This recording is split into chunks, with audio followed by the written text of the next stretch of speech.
We are getting to them, folks.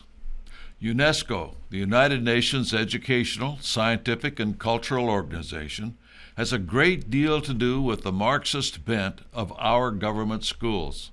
So much so that more than once American presidents have pulled out of UNESCO, but then reinstated later by the more socialist presidents. They have a website called Think Before Sharing, Stop the Spread of Conspiracy Theories. Yes, they're so afraid of people talking about conspiracy, they have instructions on how to stop such talk.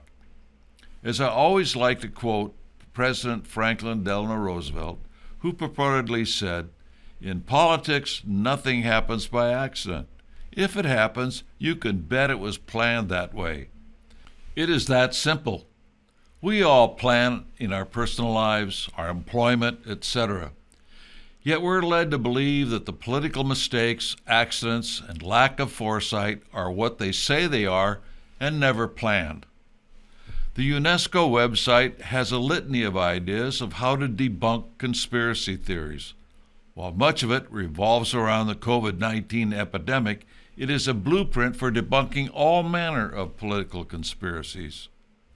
As you know, the John Birch Society has long advocated and proven that a master conspiracy exists and exposed some of the minions of this conspiracy over time. So much so that the majority of people believe that a conspiracy exists, especially when we tell the people what is in store for them and in how and who is planning it, and lo and behold, the predictions come true.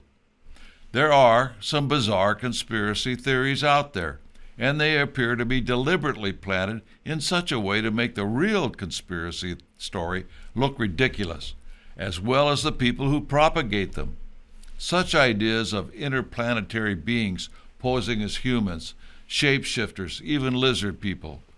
All of these nutty ideas are made up to make anyone who believes in actual political conspiracies look like idiots. However, for over 60 years, the John Birch Society has written books, produced media, and related the background of a master conspiracy at work. No one has ever been able to refute these efforts.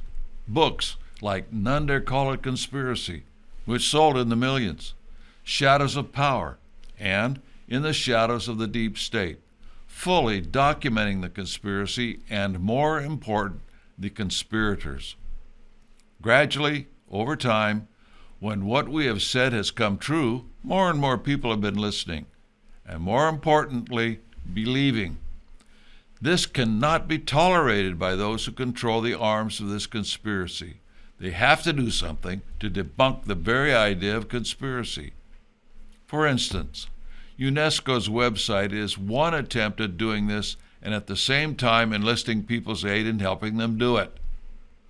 Another example are speeches by President Biden, trying to criminalize those of us who are raising the alarm of totalitarianism, trying to make us look like we are the ones who are dangerous so that people will not listen to our warnings. The conspiracy cannot allow themselves to be exposed because it's like turning over a rock. Once you do that, the little critters under the rock are exposed and run helter-skelter to get out of sight once again. Exposure means that they have to move slower with their agenda because they know that too many people are watching.